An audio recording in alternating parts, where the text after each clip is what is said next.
Hey guys, welcome back to the Deep Learning with Tensorflow series. In this part, we're going to learn how to classify handwritten digits. Here's an example of these numbers, what they look like. So they're clearly handwritten, and there's 60,000 training samples that we have to train a model on, and 10,000 test samples. There are 10 different classes that we have to learn how to predict.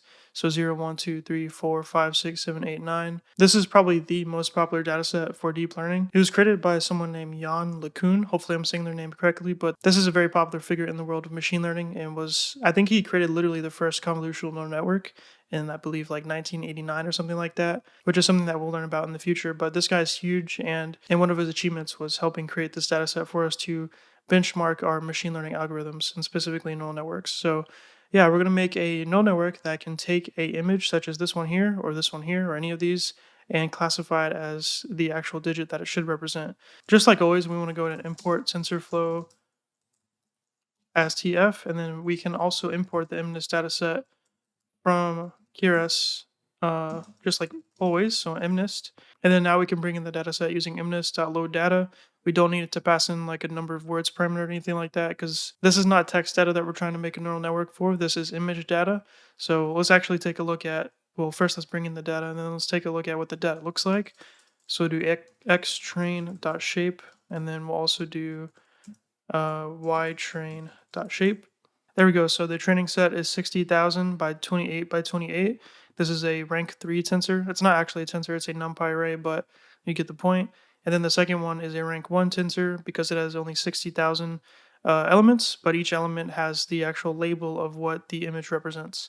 So let me go and show you. So if we just first of all print out xtrain, let's do the first sample. And let's just click this so we can view the data. But as you can see here, it's just a bunch of numbers, and it's a 28 by 28 numpy array. And this is because each of the images that we're trying to make the classifier for is a 28 by 28 image, and it's also a grayscale image, meaning that there's no color. It's just intensities of black, basically, or black or white. That's why when you look at these images here, there's no color, obviously.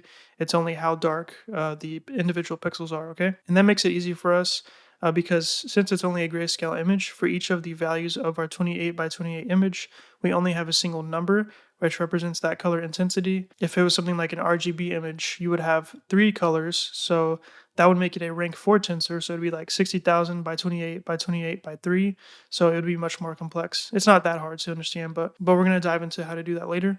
So that is what the data looks like. That's how it's represented currently. We're going to have to pre-process it a little bit to get it able to be fed into a neural network. And here's the label, so it's just 5. So whatever the first image is, it should be a 5. Something cool is that you can use matplotlib to actually display the image just like this. So run it, and now we just have our image. So this is clearly a 5, which matches up with the label I just printed out before.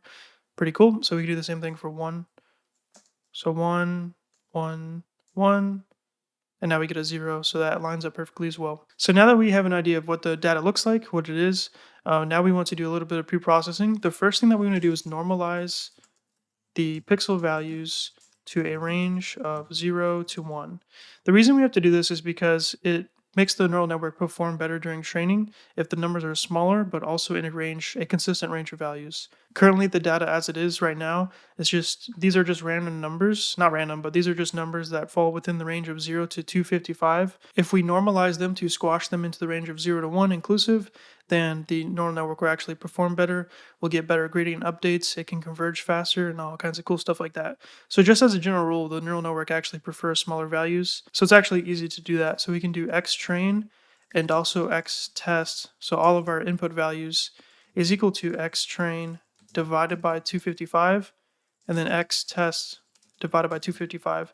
So all this will do is take every single value from our 28 by 28 matrix and divide them by 255, and yeah, that's it, and then reassign the variable. So the reason we're doing 255 though is because, like I said before, each of those pixel values falls within the range of 0 to 255. So if you divide it by 255, and then you get the numbers in this range, okay? So let's go ahead and run it.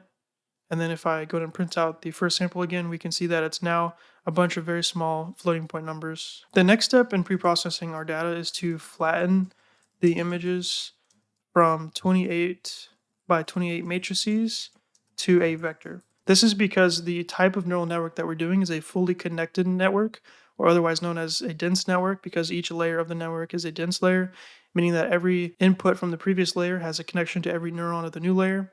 And so just with that type of network that we're working with currently, it can only work with one-dimensional data, okay? So currently for every single sample of our data set, every single sample is a 28 by 28 matrix, but now we want to go ahead and flatten it so that every sample is a single vector. So we're taking the rows of the matrix and adding them together essentially. So the way that we're going to do that is doing xtrain is equal to xtrain.reshape, and then we could do -1 and then 28 by 28. So doing this piece of code here will flatten our matrix to 784 because 28 times 28 is 784.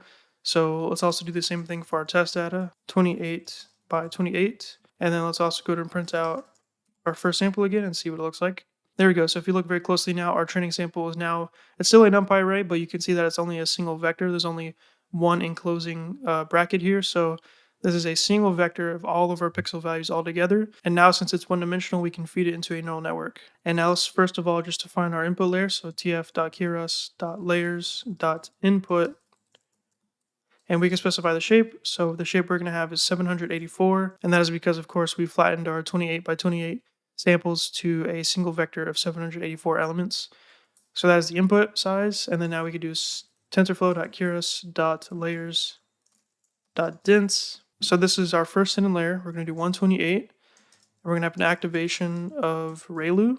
And then for the second layer, you can have, of course, whatever you want. I'm going to just do 64, so it's descending downwards. Now I want you to guess what the output layer will be. It should be 10 because we only have 10 classes, but this is a single label multi-class classification problem. So we're trying to output a probability distribution where every single element of our vector is a probability that represents if that sample is that class or not. And it's all going to add up to 1, as we learned about last episode. So we're just going to have 10 neurons in the last output layer because we need a vector 10 in size for each probability, for each class. And then the activation, hopefully you remember this as well. We could do sigmoid, but no, that's not right. That's for binary classification problems and other problems. What we want is softmax. That is what you should use for single label classification. And then we can do model.compile, and then our optimizer is going to be the Abdom optimizer, our loss. And now I want you to tell me what the loss is going to be. And if you remember before, our loss depends on whether we're doing one hot encoding or not. So if you look above, we did not do one hot encoding of our labels anywhere, meaning that our labels are just integer values. So we printed out our label here. So ytrain, the second sample is a 5. So it's just an integer. So since we did not do one hot encoding, we're going to use sparse categorical cross entropy. If you did do one hot encoding, you would take the sparse off, okay? And then for our metrics, we're just going to simply have the accuracy again. All right, so now we have a model with 3 layers minus the input layer. So the first hidden layer has 128 neurons, 100,000 parameters, the 64 neurons, 8,000 parameters, and then output is 10 neurons, 650 parameters. Now we can go ahead and do the fun part, which is actually training our model. So history is equal to model.fit, pass in our training data, labels, epochs. We're going to do, let's do 25 epochs.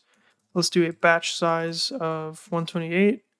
Let's do a validation split of 0.2.